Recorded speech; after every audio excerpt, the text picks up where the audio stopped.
Hello, I'm Fast Lawyer. I'm with Oculus Rift Reviews. Today we're going to review and play RadTV VR, a game released on the Steam Store today, August 2nd, 2019 by Ruffian Games. It's available for the HTC Vive and the Oculus Rift. It normally retails for $9.99. It's currently on sale 10% off.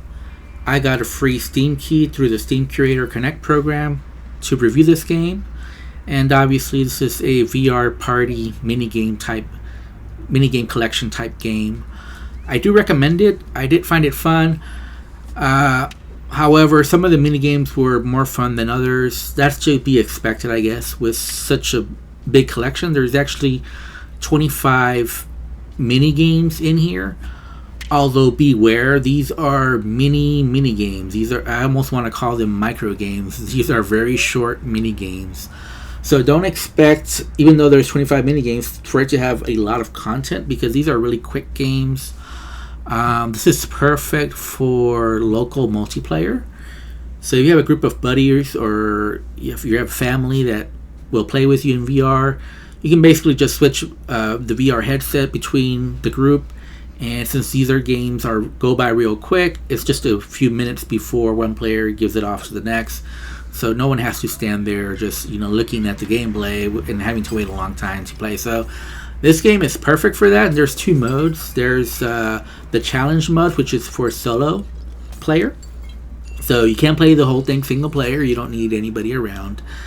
However, it probably won't be as fun solo. And with solo, the good thing is you can just practice the mini games, get better, and try some of the challenges. So there's side activities you can do besides the main objective, or you can do really well in the main objective to unlock those challenges. And once you unlocked all those challenges, you can unlock the avatar hands.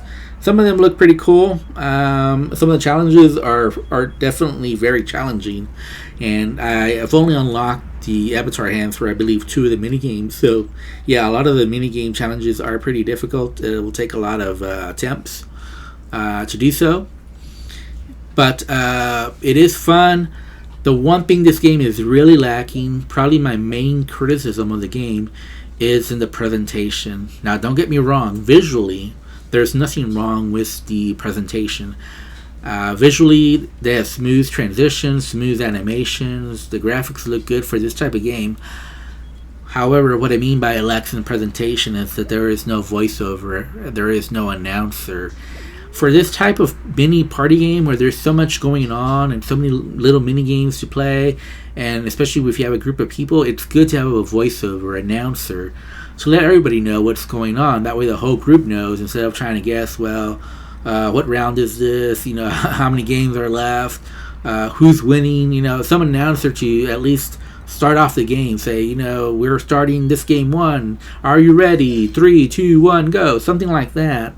Instead, what happens is you're just kind of thrown into these mini games. Some of them start and you're not even sure how it started yet. And of course, as soon as you get into the stage, it has started. You're not giving a countdown or anything. So that's one thing I think this game can improve on, is giving you some breathing room, some indication. Red, yellow, green, go, something like that, instead of just throwing you immediately as soon as the scene loads. Which can be a little off-putting, because especially sometimes you don't know what's going on. You've never played this minigame before, so it can be it adds to the confusion, I guess is what I'm saying. As far as the 25 minigames, like I said, some are more fun than others, and definitely I had fun with several of these. What I did like is that all the 25 minigames are different from each other. I've played other party minigames where some of the minigames just felt same-ish, or they felt very similar. The differences weren't that great. Here, there's not one time where I felt one of the minigames felt like the other. The closest it came is that one time you're remote controlling a quadricopter, a little drone, and another time you're radio controlling a vehicle, but they're different enough that they really didn't feel the same to me. So that's really good about this game. There are some aspects of the minigames that I didn't like. A lot of them were just too short. I would like to see a couple of them just, last a little longer, because you're just like kind of thrown in there, and then before you know it, it's over. So I definitely would have liked to have seen the pacing to be a little bit better with some of these mini games. And some of the mini games I thought could have been more interesting. A lot of the shooting ones I just didn't find all that interesting, although there is one that I like where basically you pick up a gun and you don't know if it's going to shoot or not.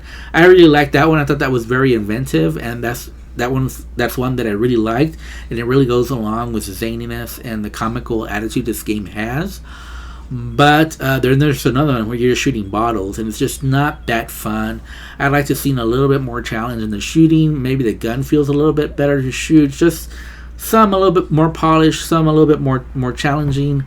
But for the most part, most of the mini games I thought were well done.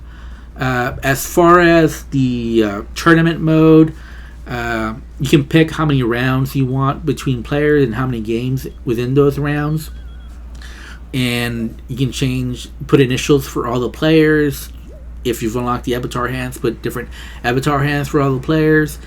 And again, the problem is there is no voiceover, there is no announcer, and at the end, it just kind of shows a scoreboard of who won without much flair. I would like to see like some firework display, maybe a trophy display, some kind of animation, some kind of indication to really give the winners some sense of accomplishment rather than just a scoreboard indicating, okay, this was a top player. So I would like to see some improvement there. Another criticism is when you're playing solo and you're doing the challenges, as soon as you're done with the game, it just repeats itself over and over again. And instead of requiring like a button press to start the game or anything like that, so just very repetitious, and it just goes in circles until you press Y or press some button so you completely get out of there to go back to the main menu. I would like it to at least ask you for, are you ready to start another round, versus just automatically repeating and starting the game over and over again. I understand it's quick transitions, but maybe it's just a little too quick, and requiring some kind of input would have been a nice change. The settings, I didn't see any settings at all for this game, so definitely would like to see that improvement. But overall, this is a good VR party minigame. I don't think it's as good as Loco Dojo, but it's still one of the better ones. It just needs a voiceover announcer. I liked it. I'm going to give it a 7 out of 10. It's really good. I do recommend it. I'm Fast Lawyer. I'm with Oculus Rift Reviews. Don't forget to like, comment, subscribe. Have a wonderful day. Goodbye.